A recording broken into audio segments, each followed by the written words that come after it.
Bonsoir, mesdames et messieurs. Vous êtes en compagnie de DJ Bismi sur Xeweul TV. L'émission Génération Désert, Rap and Reggae, fii ci Xeweul TV.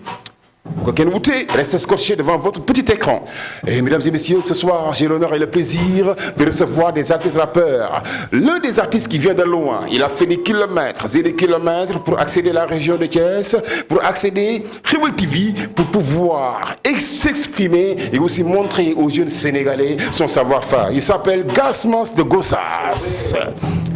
L'un des artistes planétaires qu'on ne présente plus, il s'appelle Maf 17, un jeune pétri de talent, un jeune à la voix d'or, il fait du rap, c'est un représentant, c'est un porteur de voix, mesdames et messieurs, ce soir sur Xeweul TV. Bismi au micro central, devant votre petit écran, Xeweul TV, yes.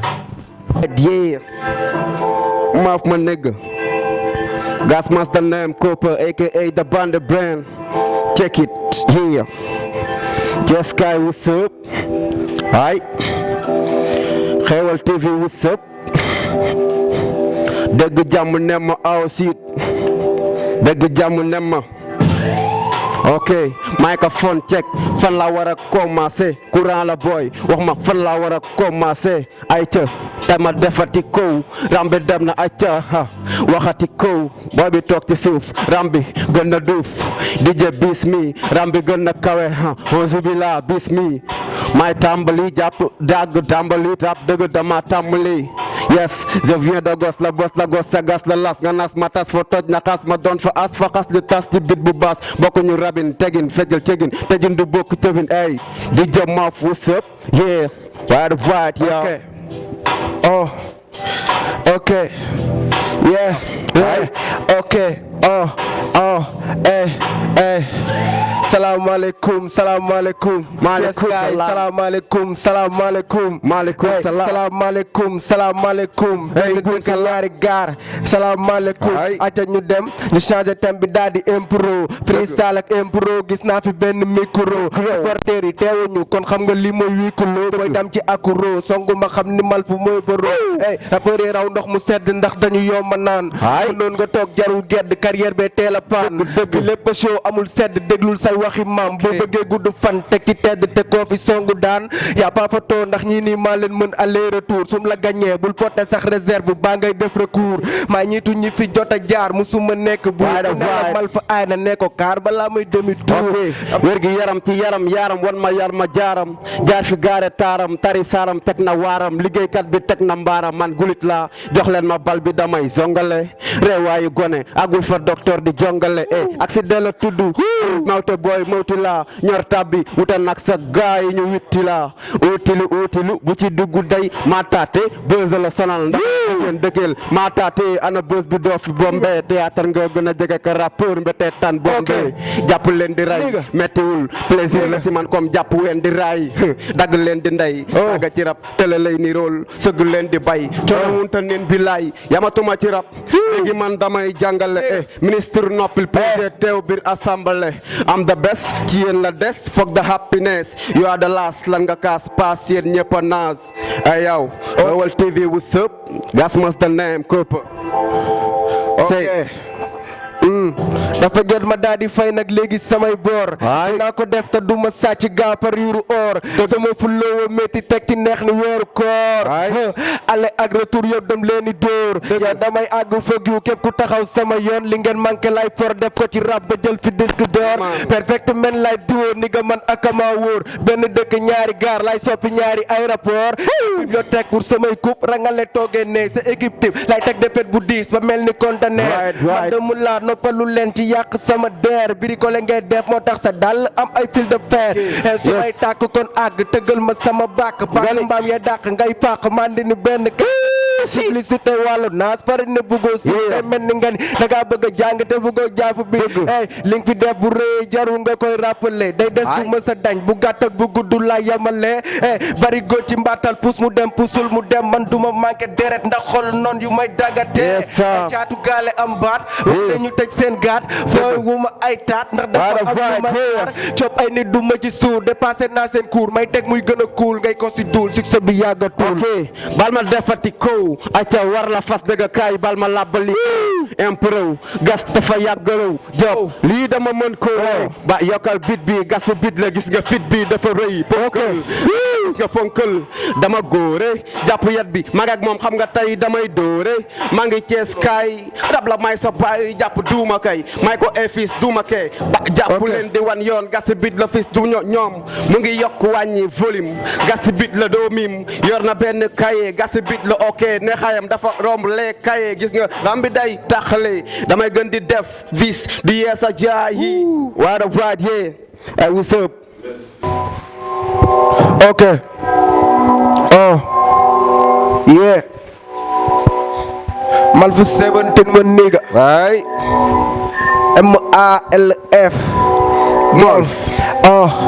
ñi ma jiitu ci game bi lay remontada régressé rek mel ni xuwaan mata ni nga dugal tata man may dawal ferra ba dem fenn ni kaaf ak wàlle woon serra jant bi du ma sa sedd man rek ngeen di dégg du ma daanu xanaa ma jeng succès bi warul la bett ndax yàgg naa toog di ko xiifal te musuma gedd jom man dong bokku daf may déranger yàq sali bul jéem a arrangé doo fi am dara te ngaa déménager munoo signé parce que da nga âgé li ngeen di bañ lay def usuma ay data may seen chef Malful tax sa son yu bëri bul ma ko laajati rek ndax dama leen neef dama job seen flow ba pare indi tactique teg may kolob biir Liverpool bëgg gudd fan rek a tax may def bi teg ay rappeur te mënuñ mës rap wolof moo raw kon foog waa 667 ñu may cherché wax leen nañu cool ni ma bëgg kaay may def ay it muy set critique yi no mënuñ ma dugg sama baax kuy kon meeral ñi ma neexal ñëpp lay feeral kuma ak yéen dañoo beeral ku dugg sama 18 boy di nga teeral nefa set fii yëpp lay tàngal foog sa bopp sama bopp lay kartal bul sonn yéen ñëpp lay joomal kenn duma téye ma di bari ko ci mbartal dam leen ñafaat ñi bañ bëgg a bëggaat ma contre attaque te day nday dugaat def leen salaat ci biir ay palaat ak dawlin walaat ko daan nar a safaat may deuxième bi tax ngeen weddi seen lëwal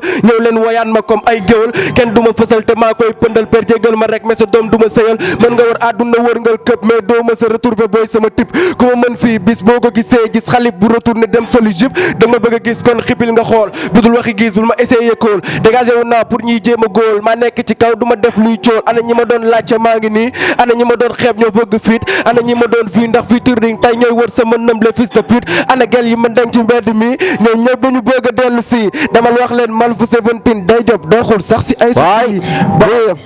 ok right boobu gosta nem hey foog sa rappeur be kattanam mu fi daka rap wala mu fi daka ñam tay la askanam foog sa rappeur be kattanam hey je fais la gos sa gas la las nga nas ma tas fa toj na xas ma doon fa as fa xas de tas ci bit bu bas hey rap nga def fowe kaay li nga nekkee baaxul nga la waay soo ko mënul na nga bàyyi sinon di nga bokk ci ñi ko rey dëgg man du ma ko raay boo ko ñemewul ne ko sama waay man maa ki wuteeg sa gaay rabu prési la maki ba laay aw ma concurrence walaay raba ga gën a gën doke fa laay ok bala fen foog sa rapport di dëkk ma doo ma sa bëre amoo niveau kon toog mën na lee loolu may télé jël si ni nga naga gaare noonu jarul ma ci xare parce que maa leen gën a pare da nga yàgg ni mu laay jëgin foog yu tas ak rekin fu ma dugg ba génn ñu diril ma ci bi ngoo ba Chine foog kaare ku mim ku ma song ma Dakar la Saloum nexasul chaque jour jël pay bàyyil ma posé ti dem te di waat bin rek amul bu xëntee ku dugg ba génn no munoo duggaat déglul overdose ëmbal ménopause di ñu job ay at laa jël di ko soos fii yëpp laay xool ku ci dugg doon noos am ay xarit foog doomu nday kor force baaw ko tar piya si sa kaw maay raatale vous êtes ni laar sama rap day rappale seen tëla tax yéen ñëpp ngeen toog sans talent seen kalam mbele te kenn ci yéen du gis ne ko bii du doon bu bon bi non Mr. Case taf raf ñu non seen laf de omo fu nga xabalate pare di dee ci coor ready inédit exactement ti tatti nga li sappi na ci àdduna akat sokki wala bukki poulet sukki maa ngi fi kon du ngeen tukki foog bi gi tupak ba ay kon o be dini ik ci bi ci biir ma adamo la saaga sa ndey sa atano ma fi brandi say it yaa di fees sa son yi burzit day jeex forcément tel sa ne tag si dit delu ci dip ñoo ci leen ma nega lii ñoo ci leen ma nega ok maa koy pëndal sa gel di ma dugal sa xol bi di fu ndanga jëlal ma een waaw ngay fubal di caayan di lëwal man maa ngi job ni nga doo ma njëkk a egg ok maa koy pëndal sa gel di ma dugal sa xol bi di fu ndanga jëlal ma een yow bëggee fubal di caayan di lëwal man maa ngi job ni nga doo ma njëkk a egg chaque jour di ma dégg ni nootu jàkka toogal di wax rek di yokku say bàkkaar ba ma bañee sa xol bi dina lakkaar rabe mu ngi cees ni nga dem sambatuma sama nënd ku ma ñeme na ma dëkk kare laa fi nar a bëtt bu dee mër nga bàkkul xol bu ñuul mel ni pëna sarab yaxi dafa fënax noonu duma ko li mata dafa xaram baaxu sori na ma yàlla jégal dafa saaga moomay gën raba ju fi bëgg a bërëng lu fi ëpp tuuru bëri waxta xama doro na fi da nga dellu tënam game bi amul ku ma yërëm gi sa goma maa nul du niveau niveau yoo xam nga man ak yow du niveau man bul ma yëngal balaa ma yëngu di suli say mbo te loolu du baax ci yow nga ndaaka rabay métti seen xol wa saa yu ma bindee tes nga ni dem ko vol yàlla bëgg ma gëm sama bopp ba soxloo ma dimbalu ke ku wàcce sa baay xam nga munoo ko jaaxal fit nga bëgg te munoo kon xaaral boot ba kaal bi nga jot dugal ba taaxal dàq sa ginaar waxaale sa so ay boo yu ndaw yu mën di def nga toog di mer sa xol di jeex te duñ tere de nga teg si gel ñu teg ci xel amul leneen indil beneen jigéen bëri feem dama weex xaat mel ni vakin tepp sa R4 nga wuti betadine dooma yaf sagel maa njëkk laal taag di sag du ndeket doo ko fekket boo ma bañee doo ko defaat di nga mel ni xaj bu duggoon ci biir juma ay dama may wër di jooy chaque jour ma xent samay soo jox leen ko ñu noppi naan géemu mag yi ndax du niveau courrier nga may toog ci bureau jàppante mel ni kuy lido dépassé naa ko boo ko xamul sibo mal fu bu bona bon mooy mise à jour te bu àggee dina am ñu dee noonu di julli di ñaan pour ma bañ a siiw bu amee seen xol yi du ma sa feex gang Gas Mask the name, yeah. Assalamu alaikum. Yes. Respect guy, one love. For real. Xewal TV. Yeah man. For real. Yeah. Seetil jëri laaj ko tom. Dugul laqati changer vie jot ci wàllu koom. Yoonu man here. Chesay what's up? Here. Ay, ñu ngi jéem laay fa ma soot dañ ko noot loxoom lañ ma noot te danga xam la foot xëyil job lim fi ji la góob mbër boof du dóob géew soob dafa seen seex anta jóob li mag mi dëddu te xale bañ koo fala palanke jàng di dëgg taxale jagul bés day palanke mësul yam école y a pas de sous-métier multifacette ubbil bët bi xool ci nga bokk wërëb doog wërsëg du tolloo kërti amul xëy di toog whatsapp di pello fajul dara juwal fi nga toog nit jaay na kaani pobar màgg dem États-Unis nit jaay fi mango fuus mbuus dem États-Unis bon amul diine baax di talent foog mu concurrenté ku bëgg a installer leer foog nga am courant ku bëgg am salaire foog nga yor fitu kankurang wàccu lekkat mooy jaay sa ngor ëllëg de ko sóor toggu lekkat jëm fay sa bor yi tay ci inde bi sóor góor mësul jóg ci góor weesul jam ak or gën a foor xàmmee janj ak joor dara xëyul sotti balaa dox foog doom raam dëkkal cokki tray yox xàmmee liif lam liggéeyu Bamba Maodo Bañas feñ ci màggal gàmmu yéene papa yaay ci kër gi mooy doom na mag ak jàmm assumel mission baa ngi ci yow doom jàmm ak jàmm 18 ans ci yoon bi jot nga teeñu yenul dox te sàmm te moytu li lay teg ci kamb bi lay yoonu jom la sigil te dox yoox dem yootu ca ndam yoo yi Gossas ba film la back in the day jom jar na dem ba Tamba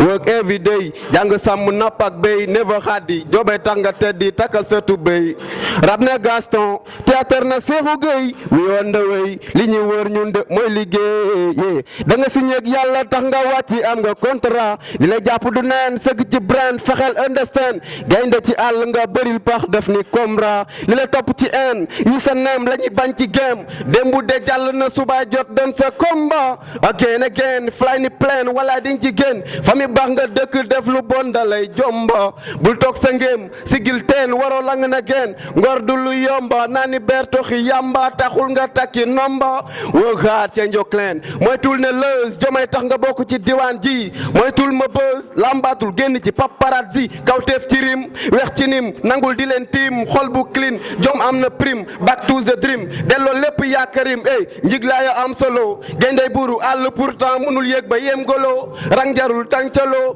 ku ne ak sa wàllu dang ko jot te jarul kompolo tere yàlla mokkalo bal sa caaxaani gëstul gëdi li koy applo bul gersu dalay tardel jom soppi na fi yambar yaafus ak bordel da daan dem ootel doolay seytaane tax jëmam la daan ootal lii am na tel ma mérite maa ngi ci yoonu jom ku fi bëgg a tekki fokk nga sonn jot ci wàllu koom bile yoonu jom la sigil te dox yoox dem yootu ca ndam yoo yi Gossas ba film la back in the day jom jar na dem ba Tamba work every day jàng sàmm napp ak béy never xaddi jobay tax nga teddi takkal sa tubéy rab ne Gaston théâtre na Seexu Gey we on the way li ñu wër ñun de mooy liggéey yes what's up Xewal TV yeah man Gas to the mass from Gossas what's up let's go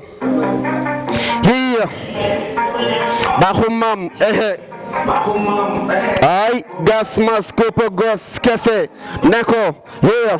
munoo ma traumatiser Hey, invite-nous si tu veux vivre, c'est nous les inconnus, tu n'as qu'à suivre. Yeah. Tu es rappeur ou bédine, laisse-nous les malades qu'on vous assassine. Vous faites que parler, li ngeen ni wane ci médaille jël naa ko bu yàgg booy ñun duñ la fale xaariñ moo jiitu man la gay naa ko fii da yàgg booy gis naa si say FM ñàkk fayda ak fen génn Gos FM foog sa bag BFM compétition buñ tas rek ma jël dem kon wutul coofeel bul indi kër fi ma yóbbu gembi raw na tur Eiffel ye sa collabo lambi golo kolo kolo dara du dem molo molo amoo solo zéro ci flow dread du fen bravo seeni cons bii kulo bëri na xuloo ki ente fii nag ku mën sa ndey tax ku mënul dara sa ndey fii kii gën yàlla rek a xam am ak ñàkk sax la yamale yëg naa dootuma wàcci yi yeet bi xanaa di leen ko bàcci na dal yëg naa dootuma wàcci yi yeet bi xanaa di leen ko bàcci kon yow munoo ma traumatiser yi bu ko jéem doo ma traumatiser du kenn ci yéen ku may hypnotiser man sama talent moo may motiver yéban la may deret nga weex baa ñuul damay daw ci yow booy squelette songu ma gaa ñuul maa leen féete kaw taw wisel danga ma bëgg a rey visel carte ku perte fay misel tarkal la man am naa ngërëmu yaay jamaa bu tilim la xolal dama weesoog or bu set booy tilim njamal set bro are you ready to die ana ñi pare pour dee sa rappeur mooy ki dëkk ci lay te moom musuñu toll ci wee confisque lépp ci sama way I need you by my side anyway ici la vie est belle ñu ngi koy dund ak ni jamono mel jàmm gën xaalis ñàkk ma gënal am jàbbante police bro yaa ngi ak sa médecin ñun lu ñu metti ñu jënd ji elastro taf yëg naa dootuma wàcci yeet bi xanaa di leen ko bàcci ay yëg naa dootuma wàcci yeet bi xanaa di leen ko bàcci kon yow munoo ma traumatiser yi bu ko jéem doo ma traumatiser du kenn ci yéen ku may hypnotiser man sama talent moo may motiver yi ama real sin ne ko kon foog ma buure represent Gossas Fatick ngemb ma kon foog ma bëre lëz laa ci ñoom dema woowee supanda naan like a ombre zayan ndaw yi pop sëgg naan del ma sëy maa fokkin jiit gas mas jàpp nay jaan munoo ma traumatiser bismi du kenn ci ñoom ku may hypnotiser man sama talent moo may motiver non Xeweul TV wusëp yes génération 2R mais yëf yi dafa tàng jër waa mais kii kan la kii mooy gas mas Cooper aka from Gossas forever donc boy bi dafa tàng jër waa Sénégal dama leen koy won kii waxuma jeune talent mais il est pétri de talent li muy liggéey daf ko xam daf ko maîtriser mais nag tey dañoo boole Gossas ak Thiès Gasmas qui représente la ville de Gossas ou bien le département de Gossas ñu won ak Maf 17 tu as fait 2 sons ak benn cypher dañuy déglu nag Maf 17 en attendant les événements léegi sama rappeur Maf yes for real watches Maf 17 on the place il est là chose promise chose due tey dañoo boole Thiès kaay ak waa Gossas Maf 17 il a fait 2 sons il va faire 2 sons il a fait aussi le cypher avec Natango mi nga xamante ne moom moo jógee fii ba Gossas tey hip hop la ñu wax tey rap la ñu wax tey slam la ñu wax tey graffiti la ñu wax lépp lu jëm ci wàllu hip hop mu composer la danse le rap le slam le graffiti fii lañ ko amee fii ci Xeweul TV alors l'émission que tout le monde attend restez scotché ne bougez surtout pas Maf 17 on the place. yes City what's up ok soo bi maa ngi koy may sama mère dafa gaañu xam nga mooy loolu quoi mais àdduna nii la xam nga ñëpp dañuy dem ndax nga ma tàggu woo ma dem kay mais chaque jour maa ngi def li war si yow ndax moo fi sës rek di la ñaanal ba tey sa bet mbett na ma ankay bëggoon naa nga fekkee sama njëriñ seddal sa xol donte mënu ma la fay su la namee naa xool sa nataal man yow rek laa daan àndal musuma dox ba tiit yaa nekkoon sama arme fatale jaam ak pexeem yàllaay dogal sa biir bàmmeel du ma sa tar ndax li la waroon sa diggante ko def nga ko ba mu mat dina métti dina tar mais naa ko gérer di la ñaanal fi nga nekk gën fi nga jógee 7 avril 2016 no mënu ma ko fàtte li fi bàyyi rëy na lool mais nag sa doom du ma sa tardé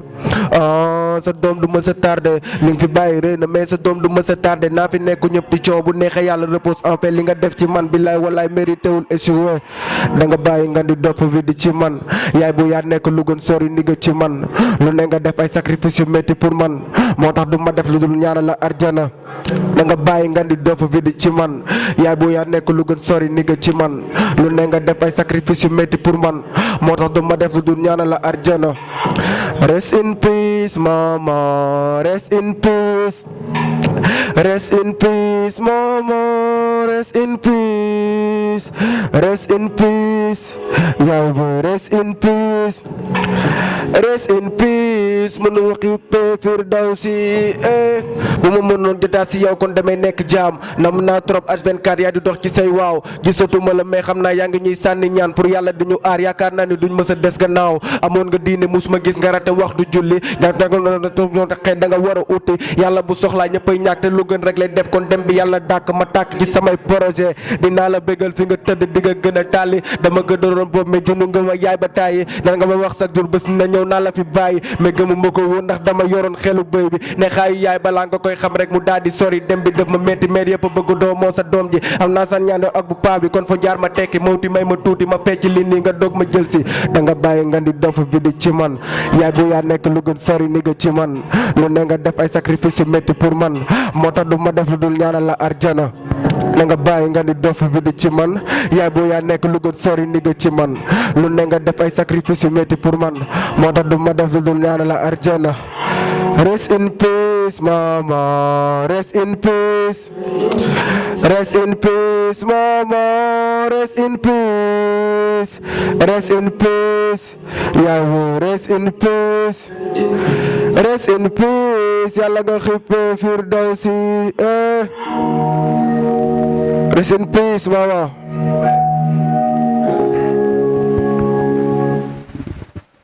ñambal lay jege douche noo day gën a saf samay secret gën a siiw say paf sérieux bu mat ngay def may kaf xeeñ ngeen booy xanaa du ngeen jël baaf dañuy joom parce que maa leen gën a firi noonu amoo sama firi jàpp yenn maa dafa koy di leen diri joob kesen talaguma iri maa ngi fépp di ko pëndal may naa fi été duma siri 3 fois 4 ça fait 2 fois 6 mënul dañ même si jaaykatu clémentine ji ko naar bii laa yor dama 6 li ma denc mën a ubbi ñaar fukki attirance di ko deef mel ni ndigu bin bin du ma fëgg dafa xew yi damay soni ting ting man fa mënul koo kaf jalu toon dafay xaru parce que dëgg-dëgg ni nga dafa wérul ping ping yow dugal ñu rab di nga génnaat fi raktak lirig daw sa bopp ni 4-4 daanu te booy taw a jugaat ni Barça contre attaque ni Bernardo Silva tekk ci rab yóbbu pa bi maka doo ma gis ni karaw bopp abba nekk Thiès di teg luy bombu Dakar dëgër ni Van Damme du ma sigi saka tiki taka mel ni mbajabakat bëri baka laka di ko defaat danga noonu paraat li nga wax di waa sani te ni tëre na nga dawaat te lekka baan lu fi amul duñ la fase taka waccu lekkaat fa ñu dugg Dakar bi nga lekkal Dakar ba ma toppee di nga dama damaat di nga gasi gasaak gisoo dara bàyyi te nga jawaat ma res kotu kono ba may sor may fay loolu wóor na ma man am secret parce que loolu moo ma dal jafe bi yëpp comme si ay ndoxu naan jomu naan fu may gën a solo naan bi il est mal moo dafa ma réussir rek ci tekki ren di jéegi féegi sexy lady noodu léegi jéegi-jéegi mairie vayi jeune boy sama ginnaaw parce que ni Malfa bu tàkkee du fay parce que du ampoule am na ñuy tàkk di fay ñoom dañu mënul Malfa bu tàkkee du fay parce que du ampoule maa fi nekk yaa ko tey gisoo leen ndepp di daanu tolo wu ñu doole duñu àgg gauche droite talo ne ay néew ngeen seen job mooy tato ne time bi ngay toog di jëw man maa ngi job na damay bëgg samay fan si gën a sax jeu guma dugaguma ni nga damay échauffé découragé ma gisee parce que dañu échoué gën a siiw gën a mën ça fait 2 dana gën a siiw mais talent man maa ngi léegi ko ëppale sa carrière dugg du ba duggee ci man dooma doy ndax dama xiifalay at munoo lu bëri ko bi saka wan loo génn duñ ko déglu comme bu ñu fat amoo bopp danga may déglu doo ma dégg ndax sama verre compliqué ni mat jàgg nga tëjal sa taat tëjale sa gaat foog yu bépp kuy si su maan bitch parce que du ampoule am nañu tàkk di fay ñoom dañu mënul Malfa bu tàkkee du fay parce que du ampoule maa fi nekk yaa ko tey gisoo leen ndepp di daanu waaw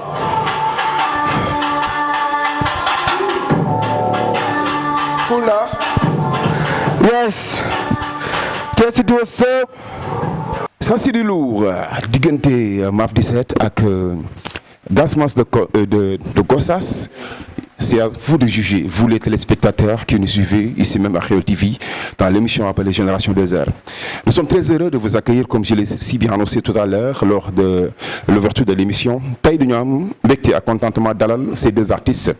tellement talentueux, tellement ambitieux. Parce que ku la ci gën a ndaw texte yi bu ko tegee rek nga daal di awye. Dañuy jox dans un premier temps Gasmas le micro pour qu'il prenne le soin de se présenter parce qu'il vient de loin. Gasmas ñu lay ziar baax a baax. waaw salaamaaleykum waa Xeweul TV maa leen di béggee di leen ziar waaw j'espère que tur bi jot na fi jaar Gasmas la Kopa Goss Gossas xam nga di béggee sama waa Sayet bu baax di bëgge waa Thiès kaay fii moom mën naa ni miin naa fi Grand Bismi di la ziar di la kontaane ci yow bu baax parce que yow moom du ma ni c'est la première fois yow lu baax nga xam ci loolu ngay dox donc maa ngi lay saluer bu baax di bëgge waa Thiès kaay gépp waaw di bëgge sama copain Maf vraiment mooy loolu sama réel joo la borom drill yi kii moom nommé naa ko la kii daa xa drill ci Galsen bi quoi mu ngi noonu waaw ñu yem foofu after yaa ma gën a xam ñu gën a yaatal. n'est-ce pas ñu sama naataango bi nga xamante ni moo nekk ci wet gi à ma gauche ñu koy wax Maf 17 qui va prendre le soin de se présenter Maf ñu ngi lay ziar. waaw salaamaaleykum mbokk internet yi maa ngi nuyu ñëpp ku si nekk sa tur ak sa sant di nuyu téléspectateurs yi rawatina sama mbokku artiste bi Gasmas xam nga di nuyu fi mu jóge Gossas xam nga di bëgg bu waa Thiès yëpp mooy loolu. Merci beaucoup Maf 17 encore une fois de nous remercier de l'endiadjefel parce qu'il a fait des kilomètres et des kilomètres pour accéder à Thiès. C'est parce qu'il a l'art dans le sang. Mais Gasmas, qu'est-ce qui te motive à faire du rap? Et puis aussi depuis quand tu as commencé à faire cela? Kañ nga ko commencé? waaw Grand Bismi bëggewaat gars yi bu baax vraiment question boobu noonu moom dama ciy sawar di ci tontu quoi parce que tey bu demee nii ñun du ñu jaaxal parce que li ñuy wax loo fa xaarul rek doo ko fa fekk. Effectivement waaw bi ñuy débuté maintenant c'était en 2015. waaw man de mixtape laa débuté sama carrière loolu rek day wane que ni engagement bi yàgg na fi quoi. dañ ko bëgg waaw ñun man musique sama affaire la yàllaa ma ko xiir yàllaa ma ci xiir. donc loo xamante ne ni sama passion la rek dama koy def.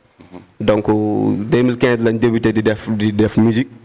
2018 mooy suñ première édition non en groupe oui en groupe après Bokk Esprit team mais en 2017 la 3 personnes yi daal di quitté mu des man kese ma nekk en carrière solo maintenir carrière bi di ko gérer en topp ci même concept bi quoi Bokk Esprit bi ba tey team bi mu ngi exister équipe bi mu ngi fa waaw ba ci yeneen artistes yëpp ñu ngi sama ginnaaw ñuy job ensemble quoi réeroo wuñ ci dara donc 2018 lañ njëkk a def suñ concert bi nga xam ne chaque année dañ koy def foofu yow yaa ngi fa woon au niveau de Gossas waaw ak 2019 am nañ 2 éditions di waaj 3e bi nii donc waaw pour gàttal daal 2015 lañ commencé def musique waaw mais 2015 boobu daal lañ gëm ni ñun donc li nekk ci ñun war nañ ko mën a partager ak nit ñi waaw jéem a wut suñu yoonu bopp daal ba yàlla def mais c'est tellement difficile nga ànd carrière solo contrairement ak boo nekkee groupe dëgg la waaw non dana metti mais du metti tamit parce que gëm sa bopp la rek parce que même bu ñu nekkee en groupe di liggéey ku ci nekk juste foofu gars yi dañ lay gën a motiver rek booy job en groupe à chaque fois di nga mën di natt sa bopp xam ni kii def na tey lu ma deful bu ma demee job mais yow it booy job yow kese di nga am liberté wu kenn du la déranger ci dara parce que waaw doo am limite parce que tamit job en groupe neex na neexul parce que pour nga def sax répétition bu normal jafe na waaw gars yi en groupe gars yi dinañ xam li may wax parce que su ma disponible te yow disponible oo bu ñu wootee xam nga damaa dem fii job du gaaw am donc man je préfère job man kese am sama maximum de temps sans yu ma bëggee liggéey su ma bëggee dallu waaw donc mu ngi noonu aw ma ci benn arrière pensée maa ngi sama jàmm maa ngi ciy job carrément nice daal tout est nickel man for real donc Maf 17 question bi ma posé déjà Gasmas laa lay posé tout simplement parce que man mën naa la xam mais les téléspectateurs ñu bari mën nañ la bañ a xam donc on faudrait savoir réellement kan mooy Maf 17 depuis quand tu as commencé à faire du rap. bon man fa moom jeune rappeur la xam nga bu yàgg bëgg rap xam nga depuis 2015 maa ngi commencé déglu rap. kon yow sax yéen a commencé ndoo. non mais comme dugguma woon ci rap quoi boobu comme ça mélomane la woon dama doon jàpp comme sama son idole Dip Doundou Guiss. di ci topp di ci rabaat affaire yooyu noonu di ci topp di si rabaat affaire yooyu noonu xam nga bu dem ba dugg ma ni pourquoi pas kii lu muy def nii man mun naa ko def xam nga léegi ci 2000 ci corona bi ba mu ñëwee xam nga ak temps bi waaw ak temps bi yooyu noonu école amul woon ak yooyu ci laa commencé tëju di bind ay textes affaire yooyu noonu textes yi nag au début pour dire vrai coolul woon quoi ndax tout début est difficile da nga comprendre coolul woon daan génn naa fi sama première son dañ ma see mbalak bu may bëgg a dee xam nga yaa ngi comprendre léegi ma dem ma pause bi benn 3 mois génn waat benn son bu tudd avertissement mi ngi YouTube buñ ko tapé dinañ ko gis waaw avertissement mi ngi YouTube xam nga boobu maa ngi avertir gars yi ne maa ngi ñëw léegi bu ma ko génnee ci la gars yëpp ñëw nag aborder non vraiment am nga talent continuer si lii nga nekk affaire yooyu noonu ma job def ay featuring affaire yooyu noonu génn mixtape décembre bi ci même jour bi fekk demoon naa benn compétition mooy Thiès Mind Open bi mooy flow bu Thiès bi fekk demoon naa final jour bi ma génn mixtape bi jour boobu tamit ma jël final bi xam nga waaw man maa ko jël ñu demaat fële Popenguine ma jëlaat foofu noonu beneen compétition finale bi xam nga plus kii bi ci moins d'1 an de carrière quoi. kon ci diggante bi jëm nga fi 2 finales successives. génne mixtape ci moins d'1 an de carrière pour wan gars yi ni affaire bi maanaam du talent kese am na engagement da ngay gis fii yenn rappeurs yi dañuy am talent mais dañ koy foowee quoi dañ naan damaa mën affaire yooyu noonu ak seen bopp fu ñu àggul fii Thiès la ñoo ko moom. si jeune talent yi def benn son am buzz kii def seen bopp dalu la. non loolu man duma ko def yaa ngi comprendre man boo ma magee féete ma mag rek boo ma woowee quoi dama lay wuy si man loolu du problème fii Thiès la ñun ñoo ko moom ñoo mën a dundal rab bi fii nii imaginel kii jóge ba Gossas ñëw fii nii yaa ngi ko waruma fi woon sa jiitu man dama def erreur boobu mu noonu mais dama jànge woon moo tax yaa ngi comprendre mooy loolu mais rapport yu bëri fii nii dañu yëg seen bopp xam nga waa Thiès fii sax laay wax moo tax rap Thiès mënut a avancer ku bëgg dara faa mu dem problème il faut Thiès aussi dañu wax ne rabu Thiès demul fenn. te loolu c'est un mal quoi. te Thiès man d'après sama point de vue personnel Thiès rappeurs yi fi ne. man bu ma génnee boog ay Popenguine ay Dakar yooyu noonu gisu niveau bi nekk fii nii nekkul fenn maanaam mën nañ trop mais dafa am lu ñuy manqué dañuy yëg seen bopp. ñii duñu am staff bu baax duñu am entourage bu baax moo tax duñu mën a sori man ci 1 an de carrière réalisé naa fi as tuut ma incha allah rabbi bu may. est-ce que du manque d'ambition la. bu ma yàlla jàpp waaw loolu tamit mi ngi si. manque d'ambition mi ngi si fugg tamit mu ngi si yëg sa bopp. yaa ngi comprendre bu la invité ngay xaar naan non man comme tey jii ñu invité la xew non man du ma dem xewul quoi. rapport bu ndaw laa rapport bu mag laa affaire yooyu noonu loolu amul sens gars yi job mooy fay. wërsëg xamoo fu muy jógee yaa ngi comprendre fu ñu leen invité dem leen fii Thiès télé yi lañ fi am yaa ngi comprendre fu ñu leen invité ñëw leen ngeen pressé ngeen wane seen bopp ngeen dem fu ñu leen invité def leen fulla ngeen dem quoi loolu moo mën a doxal rap Thiès te animateurs yi ñu yokk si. kaddu yooyu nice franchement parler parce que loolu c'est un message très fort donc loolu aussi dañ koy diggal mbokki artistes yi mbokki rappeurs yi mais aussi côté lyrique côté texte côté technicité léegi damay dem ci Gasmas yow yaay bindal sa bopp aussi tamit tes pensées parce que maanaam ni mag ñi doon bindee ak les jeunes talents wala ou bien les jeunes artistes d'aujourd'hui dafa ute parce que bu njëkk da nga naan gis les groupes old school textes yi boo ko déglu da nga ciy génne lu bare contrairement à léegi musique bi dafa nekk loo xamante ni da ngay jaar tout simplement le son mais les paroles sont nazes mais loolu effet boobu lu mu demee noonu dama bëgg nga expliquer ma quoi. waaw grand bi loolu moom gaa yëpp ñoo ci tegandoo seen bët quoi donc man à chaque fois dama naan man damaa mag sama génération waxeen la nag quoi c'est-à-dire que ni sànq rek bi ñuy saay fa di ngeen gis ne drill bi focusé wu ma ci lu bari quoi c'est parce que man ci mag ñi laa jàngee rap man maay booyu grand kii paa yi loolu laay wax man ay garçon laay déglu ay daara ji ponkali rek laay déglu old school yi donc mooy tax loolu noonu au retour dafa am ci benn affaire bu may téye loo xamante ni ça reste hip hop waaw blâmé wu ma nag drill xam nga trap whatever lu mu mënti doon parce que dama naan musique moom ab garab la rek bu sax nii quoi donc branche yi nag ay mooy rap reggae ça dépend ku nekk la nga yëg a def man je respecte tout le monde quoi moom tey jii nii man daf ma yéem ci drill déjà nii te dara xewut tey man fu ma taxaw en tant que artiste buñ ne maa ku dàq drill ci Galsen bi sañ naa wax Thiès te moom mi laay samp donc comme moom it message bi mu fi lancé rek affaire yi du affaire de ay yëg sa bopp wala di wane loo doonut parce que ñàkk gëm sa bopp mënut a weesu nga bëgg a wane loo doonut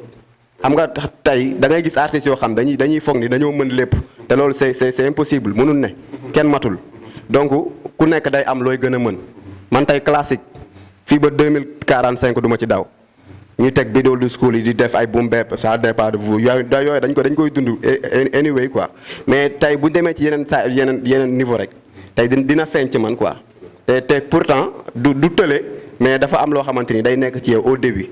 donc loolu noonu mooy am ci lu mu lay inspiré lu bare bari ba nga xamante ni nii yow dootoo mën a kii focus ci yenn bagages yi mais contre ma ko nag vraiment musique bu neex la musique bu xew la waaw mais ñun moom ñu ngi suñu ruq rek. c'est un état de passage pour yow day jàll. c'est ça bien sûr tey bu ma toogee mën naa ci am lu ne mën naa bu ma amee maa ngi ak ay sound drill peut-être amaguma ci son ak bu ma prise quoi mais dama ciy job mais puisque ku nekk comme moom tey li mu wax rek tey benn fan su Dip Doundou Guiss mënut a ñàkk a mën drill pour man quoi. xam nga parce que moment yooyu la toll même façon d'écriture yi da ngay donte beat bi ñëwagul woon mais écriture bi mu ngi fi woon quoi. tu sais donc mais boo déglu nag yeneen grand yi. dafa am tamit beneen bagage boo xam ne yow loolu nga. très bien ba ci tey ñoom boo leen tegalee beat yooyu sax. li nga gis nii peut-être di nga ko gisaat quoi. donc xam nga ñun nag respecté nañ ñëpp xam nga mais dañoo musique bi moom bu avancé rek ñun ñoo koy avancé quoi. ñu rek ku nekk jox respect sa morom. comme moom ni mu ko waxee musique Thiès musique Gossas musique rap Galsen fu mu mënti yegg rek ñun ñoo ko fay yeggale parce que affaire bi du ay dama war a wax français pour nit ñi xam ma wala dama war a làkk anglais wala dama war a wax wolof rap amul langue donc passion la ak am sa gëm-gëm di motiver nit ñi di encourager nit ñi di sensibiliser di wax loo xamante ni peut-être gars yi danañ xam ne yow da ngay représenter man pour man loolu la quoi comme man tey lu ma am ci musique looloo ma ko may sama dëgg laa ne xam nga am ay yaa ma gën a xam politique ba ni mu fa demee mais à chaque fois man damay bëgg di neutre ak di leen tegal lu métti ba dañuy xam ne kii nit ku dëggu la quoi après le reste nag yow c'est individu mën nga toog joob lu la neex xam nga te après lu waay génne da nga gis ni nice na donc ñu ngi leen di bëggewaat bu baax mooy loolu ñu gën a yaatal. kontaan naa ci parce que aussi am na benn témoignage mooy def ci moom parce que dafay organiser chaque année Ndewenal show muy 2 jours après la fête de Tabaski kooku sax xam naa dina wax ak sëñ Bass Xewal ak Ismaïla ak toute l'équipe Bambala Joua ak Lomba ñu mën fa déplacer dem ci concert yooyu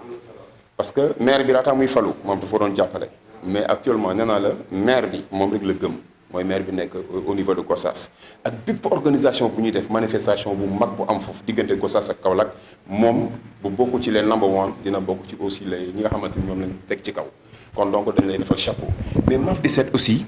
la question bi nga xam ne moom la posé Gasmas aussi dama koy posé parce que l'écriture elle est très importante parce que bu ñu nee rap tu dois donner des exemples tu dois sensibiliser tu dois apporter des solutions nit mën na nekk ci ruqam am day jafe-jafe am ay problèmes mu déglu MAF 17 génn ci jafe-jafe complètement mais loolu li la koy may mooy ay textes yu wóor yow yaay bindal sa bopp ou bien. waaw man moom mosuma dégg sax parole jàmbur ba xëcc ko sama texte dama contre loolu quoi xam na am na ay artistes fii yu bëri xam nga dañ ko dul wax rek mais ñu bëri dañ leen di bindal. yaa ngi comprendre dama lay poser question dooguma la maanaam mën nga rimer ngay def sa drill mais am na parole yoo xam ne c'est très bien rimé mais amul sens. amul sens mooy terminaison bi benn la mais la may tekki moom ak zéro ñoo yem mais est-ce que loolu dal na la yow. ah loolu. bàyyi naa ko ak chroniqueurs yi quoi. bàyyi naa ko ak chroniqueur ndax man d'après kii mën nañu teg sama son ñu décortiquer bar par bar. man bar bu ma bind bu nekkul punch moo codé la yaa ngi comprendre wala vers codé. yaa ngi comprendre comme ça du ma wax maanaam ay wax yu terre à terre wala dara du ma wax rek codé naa ko wala dara bindu xale yooyu noonu bàyyi naa ko gars yi quoi yaa ngi comprendre. beneen bi mooy drill bi xam moom wax na ko sànq ci biir waxam moom kii la judd ci classique la rap classique la judd yaa ngi comprendre depuis 2015 am boobu classique mi nga am doole mais man un an de carrière 6 février passé la am un an de carrière. en tout cas tu es brave parce que bu fekkee da nga def 1 an de carrière remporter 2 trophées te aussi tamit en l'écoutant da ngay xam ni kii nii il a du talent kon donc dañ lay gën a encourager ci lancer boobu tamit. te aussi dafa am lu am solo la wax. artistes yi dañoo mën a yéegal niveau. te yow da ngaa wàcce sa bopp te yàlla dafa bëgg ku wàcce boppam. mu yéegal la kon donc yow côté texte yi lan nga ciy gën a développé kon donc. waaw texte yi man chaque jour maa ngi leen koy wax de chaque jour rappeuru Thiès yi boo xoolee sama son yi gën a bëri sax defaguma ay thèmes gaa enregistré naa ay thèmes quoi am naa tamit ay thèmes sama kóol yu ma bind ba mu bëri yu bëree bëri mais man préféré wu ma comme ça tey ji xëy benn jour rek génne son wu thème yi mu dem. parce que Sénégal fa toll foo xam ne nii déglootuñu maanaam comme nu mu ko waxee déglootuñu paroles yi ci biir xam lu ñuy déglu technique bi ak affaire yooyu noonu comme rap bi ma def noonu. yaa ngi comprendre drill bi yooyu moom la ñuy gën a déglu quoi boo koy def sa visibilité day yokk affaire yooyu noonu. léegi nag bu ma demee ba joob li may joob ba attirer sama public ba ñëpp ñëw incha allahu rabbi ma wan leen li ma dencoon yëpp benn par benn. parce que lépp plan de carrière la quoi. Plan de carrière. yaa ngi comprendre. stratégie booy teg la. voilà mënoo ñëw rek kii am na ñu may message di ma ko naan man fa la moo tax doo def ay say son kii bëriwul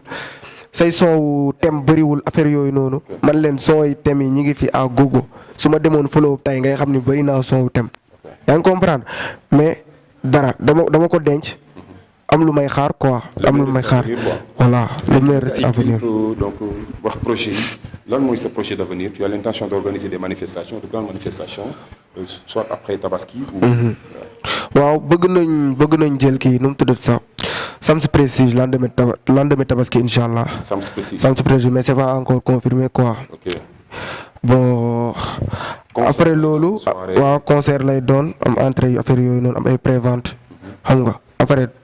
lu ci mënti am dinaa la rappeler après jox la ci billet yeeg yooyu noonu yaa ngi comprendre am na tamit génne naa mixtape maa ngi si yoon. volume 1 volume 2 bi dina ñëw incha allah décembre prochain incha allah rabi waaw. compétition yi ñu ngi déglu gars yi mooy loolu yaa ma gën a xam noonu la demee. donc aussi vos relations avec les artistes rappeurs ak aussi les artistes qui sont à Thiès. bon Thiès moom ma xool man boog samay studio. ñooñu laay gën a big up parce que boo xoolee fii waxee ma ko pour. am nga benn label boobu. waaw man signé naa label temps yi passé Thérapie Music. waaw boo xoolee. waaw maa ngi leen di nuyu bu baax. surtout Grand Fou quoi. Bafu mooy mixé suñu son yi foofu noonu yaa ma gën a xam. waaw mooy loolu instant yi mën naa wax ni moo teg tànk Thiès ndax son yi mixé nu mu setee. non moo fi ne. l'émission moo fi ne ñu daal di jox parce que li ñu dese ci temps bi defe naa bëreetul 5 minutes la. waaw donc dañuy joxaale micro. Gasmas mi nga xamante ne moom it wax dëgg yàlla ça nous a fait plaisir en honneur parce que saa yu ñu ko woowee mu déplacé wu def ay kilomètres yu bëri ñëw ba pare xam ak coono bi. donc loolu aussi dañ lay masaw bu baax a baax te di la ci ñaanal yàlla lan ngay tàggatoo pour l'instant. waaw di bëggewaat waa télé bi bu baax di leen ñaanal yàlla avancement boo xamante ne nii yàlla nañ sut si seen i maas daal vraiment parce que li yombut ñun underground bi lii dongul la ñuy manqué quoi mooy ku ñuy invite ñu ñëw ci télé yi ci wala ci rajo yi di wane suñ bopp parce que dara xëyul sotti tey mag ñi nekk ci kaw comme ni ko ma fa waxee rek affaire yi moom dara bala nga ni ñaar na benn. waaw donc affaire yi il faut ñu ci kaw di bàyyi xel ñi ci suuf mais fii comme li mu wax rek da ngay gis gars yi ci kaw dafa am benn siège buñ toog donc ba foog ni booy ñoom ñu ngi ci suuf quoi di dof lu ba da ngay bokk ak ñoom seen peut-être sax nga am sens bi yenn saa yi mais même booy pressé ñoom comme si daal ab benn mala mooy wax quoi duñ la sax bàyyi xel te la plupart artiste underground bi li ñuy bind wallahi grand yi mënuñu ko bind c'est ça donc ñoom loolu nañ ci bàyyi xel duma leen wax dara nag parce que duma ak ñoom quoi peut-être xam nga mais yàlla baax na parce que affaire bi moom par étape la rek ñoom ñoo fi nekk actuellement dañuy jàll ñun dañuy dem ñu dañ fay toog après ñeneen dañuy ne suñ ginnaaw donc dañuy jàppalante xam ni lépp xam nga benn la c'est nous dans nous di saluer sama waa site waa Gossas xam nga di bëggee bu baax a baax sama MC di kontaan ci moom vraiment wax ji rafet na trop donc gars yi ñu bàyyi xel message yi mu lancé. waaw di jox gars yi rendez-vous sur lendemain Tabaski ci laa war a def sama troisième édition concert bi ma fay faral di def. waaw bëgg naa télé bi moom teew fa xam nga yaa ma gën a xam ñu dund ko ensemble waaw incha allah waaw sëñ Bass ñu ngi koy ziar bu baax di ko ñaanal yàlla Ismaïla xam nga di bëgge Bamba di bëgge aussi sama waa tim waa bokk à chaque fois dañ may réclamer dañ ñuy fàtte xam nga gars yi ay Mansour Tafa xam nga waree ba gars yëpp jox nañ leen ko di nuyu actuel maire monsieur Adama Diallo di ko nuyu di ko wax que ni bis mee ngi nii ñu ngi ñëw léegi incha allah di nuyu tamit président conseil départemental bu Gossas di Moussa Koyaté xam nga di bëgg daal waree ba waaw one love. ok sama gars yi donc émission bi la woon Génération Désert cette fois-ci nag ñu am ay ngandi suppandaanaan Maf 17 qu'on ne présente plus moom aussi il yokk ay xéwalam suñu borom defal ko jàmm bàyyi ko ak xelam Gasmas aussi de Gossas Lomba ñu ngi koy bëgg bu baax moom it cadrage Ismaïla Bamba donc suñu sœur bi nga xamante ne moom it. waaw kenn du moom de kenn du moom. macha allah en tout cas l'équipe de Xewal TV ñu ngi leen di jaajëfal le PDG sëñ Bass Xewal ñoom Ousmane PDG ñu ngi jaajëfal ñëpp di kontaane ñëpp wax dëgg yàlla di ñaanal ñëpp jàmm ak salaam ndax jàmm ci la lañu xaj kon donc ñu leen jox dig daje beneen émission Génération Désert merci beaucoup. yes what's up.